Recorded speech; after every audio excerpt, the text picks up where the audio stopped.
Sleep impairments in refugees diagnosed with PTSD, a polysomnographic and self-report study. PTSD, or post-traumatic stress disorder, is a mental health condition that affects those who have experienced or witnessed a stressful or terrifying event. People who suffer from PTSD may have symptoms such as nightmares, difficulty sleeping, irritability, severe anxiety, and many more. In this study, researchers wanted to assess sleep impairment and disorders in refugees diagnosed with PTSD compared to healthy individuals. This knowledge is incredibly important in treating PTSD, as sleep disturbances have been proven to worsen other PTSD symptoms over time.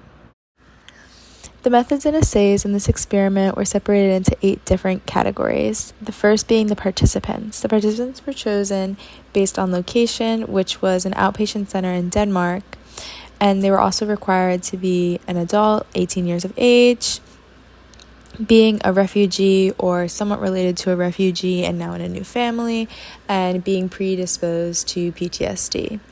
The control was individuals who did not have PTSD and were also not refugees. The study procedures were a set of questionnaires where each participant filled out what their symptoms were relating to PTSD and other mental disorders, as well as their sleep quality and other traumatic events in their life. The background variables were just any confounding variables that might have affected the study, including age, sex, birth, trauma, how long they've lived in Denmark, and other diagnoses. The observer rating is just what their most traumatic event was, so that way you could scale it based on the other participants, as well as any other diseases they might have. The self-reported questionnaires were separated by different studies. First was Harvard, then Hopkins, Pittsburgh, the Dream and Nightmare Severity Test, as well as REM sleep behavior disorder. These tested for anxiety, depression, PTSD, and any sleeping habits. For 6, it was polysomnography, which were a set of different tests to test brain activity, the retina, and oxygen supply. It also tested for nerve response and your heart function to see how the body was reacting to PTSD physically. The statistical analysis was to test what factors were significant or not, and the control was the healthy patients. The ethical considerations were mainly informed consent, as well as following some procedures from the Danish Data Protection Agency and the Declaration of Helsinki. Thank you. Sociodemographics and trauma results. In this study, there were 40 individuals total.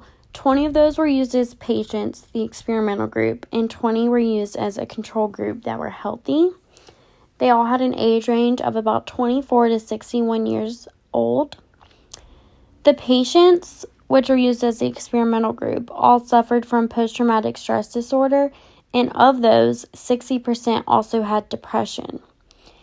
In the experimental patient group, 60% of those were prescribed medication called SSRIs to help with their symptoms of PTSD and depression.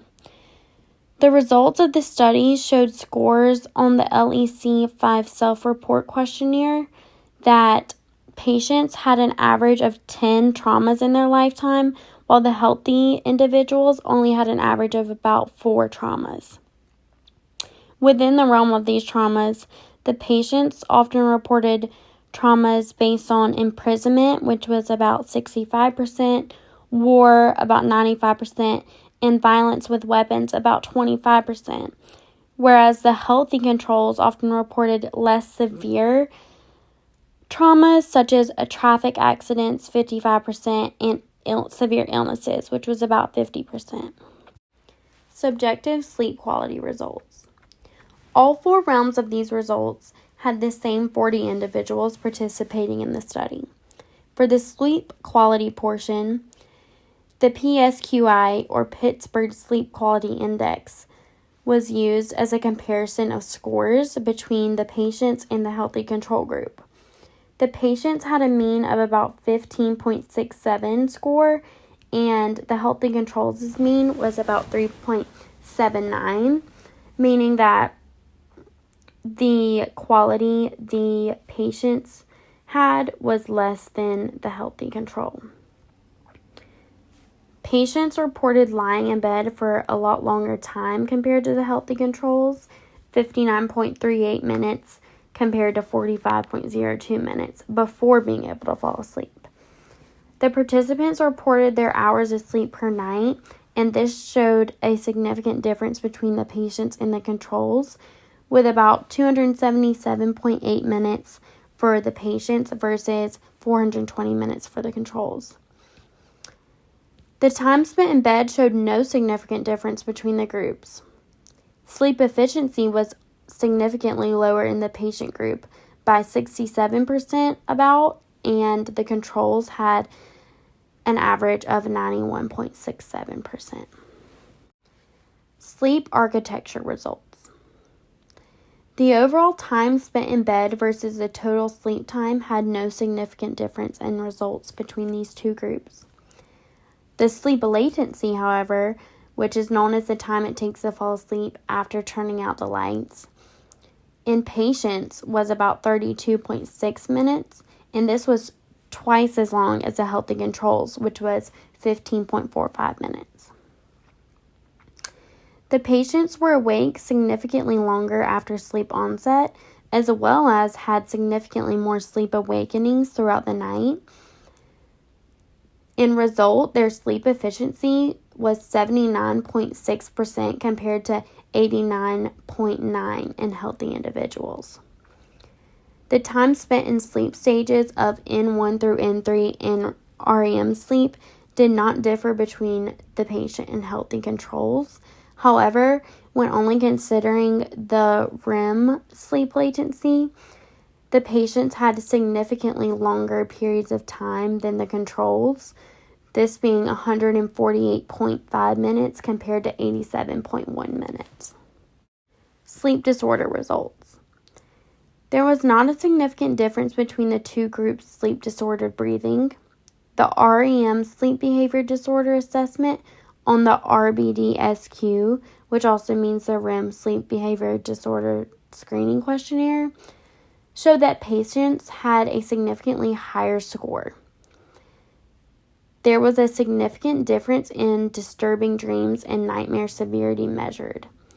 Looking just at the frequency of nightmares, 75% of patients reported weekly nightmares, and only 1% of healthy individuals reported weekly nightmares.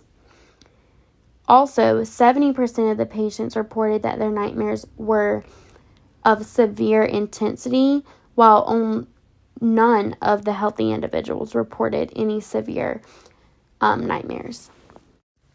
In this study, we saw how sleep affects refugees who have PTSD from experiencing trauma at some point in their lifetime. In order to test this, researchers ran a bunch of tests to compare the sleep patterns of people with PTSD to people who do not have PTSD. The results showed that people with PTSD have worse sleep than people who do not. This means that people with PTSD take a lot longer to fall asleep. They also wake up a bunch of times throughout the night, mostly due to nightmares, which they are more prone to. And when they wake up in the morning, they feel like they got less sleep than they actually did, so they wake up feeling more tired. Although I agree with these results that they clearly indicate that PTSD negatively impacts sleep, there could also be a lot of other factors that affect these results as well. For example, in the study, some PTSD patients were on medications, and this could affect their sleep by making it harder for them to go into the REM stage, which is deep sleep. Also, the study had a very small sample size, so the results may not be the same as if they had a large sample size and could not be applied to everyone.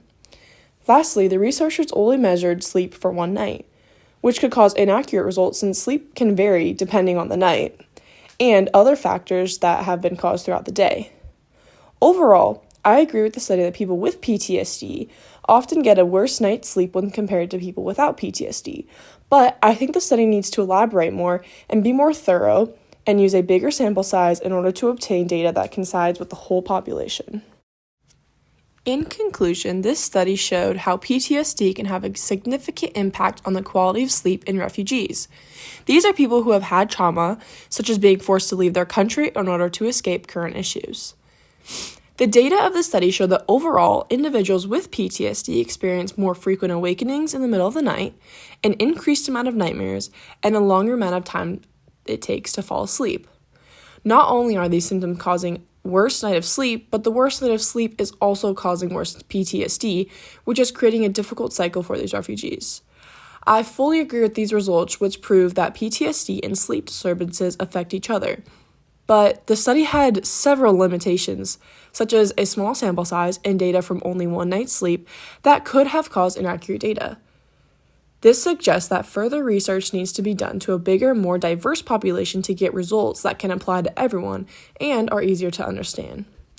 In conclusion, if researchers can target the causes of sleep disturbances, they can come up with a potential cure or treatment so that people with PTSD, such as refugees, can end the brutal cycle of bad sleep worsening PTSD, which worsens the sleep cycle, which worsens the PTSD, which repeats repeatedly. Building upon this study, researchers could repeat sleep studies with the addition of tests to show what parts of the brain are active during the sleep cycle. Comparing healthy brains to those of refugee PTSD patients could give insight into how PTSD interacts with sleep in the brain. This could help identify the areas of interest for treatment. Thank you for listening.